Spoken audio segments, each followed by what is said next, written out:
Cinderella Sanyu yamaze okubeera nga confirming mbu ali lubuto katubuzayo Rema Namakula amanya eddoboozi bamutemu SMX representing straight out SMX media wane tuba ne updates buli lunaku buli ssaawa. Stories zaffe zibeera nyimpimpi naye ng'ekisinga okubeera ekikulu nti stories zaffe tuzikonvatinga data waleme kubeera ng'agenda mungi. So bambika nkusaba subscribing ano ku SMX media tojja kubeera ng'omissinga updates zonna okubeera ddala wano mu entertainment industry mu ggwanga erya Uganda. Nga bwe tulinda Abafghanistan okubeera nga bayingirawo abasajja beesunze Abafghanistan naye ye Cinderella Sanyu avuddeyo n'agamba neddanze ku basajja Abafghanistan abagenda okubeera nga bajja mu ggwanga erya Uganda sinaako n'omu gwe neegomba sinaako n'omu gwe nsuubira funa sinaako n'omu sibadinaako buzibu. So ye Cinderella Sanyu n'omwami we omulungi ssaawa yonna basuubira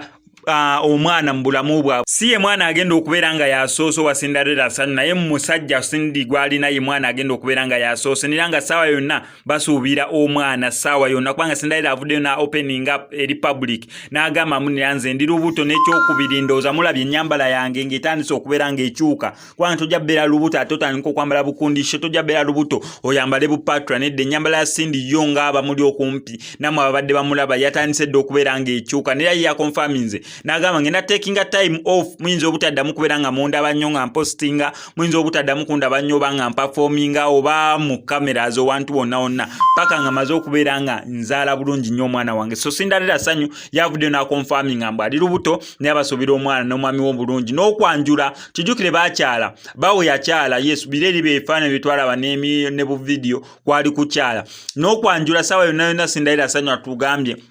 tuyinza okubeera nga tukulabako either before nga tannazaala ne wabeerawo okwanjula oba even after okukyala naye nga manya after okuzaala so naye nga programs okubeera nga bagenda kwanjula nazo ziri mu nteekateeka weeziri bulungi nnyo ddala. Naye ate ebya Rema Namakula abasinga twajja wano ne tubagamba Rema Namakula ali lubuto nange navaayo ne nkonfaminga nga Rema Namakula wali olubuto okusinziira ku biki ebyali bigenda mu maaso oba okusinziira ku analysis abantu ze baakola. Naye Rema Namakula ye ng'omuntu tavangayo okubeera nga akonfaminga mbu ndi lubuto oba n'avaayo n'agamba ka taking a time off olwa kino na kino just olwa conditions oba circumstances ezimwetoolodde ze zituviirayo ne tugamba mbu tyayika Rema Namakula ali lubuto n'abantu abamwetoolodde n'engeri gye yeebalamu kamera n'engeri ebifaananyi byonna byafulumya ngeri gye biri mu afu bye bivaayo ne bikonfaminga ensonga ya Rema Namakula okubeera nga ali lubuto. Naye nga ssaawa yonna ffe tujja bbeera tusigala tubawa updates ate nga n'omuwala afaanana Rema Namakula namufunye ssaawa yonna yonna ngenda bbeera nga nkuleeta exclusive interview naye n'oyo omwana omuwala gwe nakulabagako wali eri emabega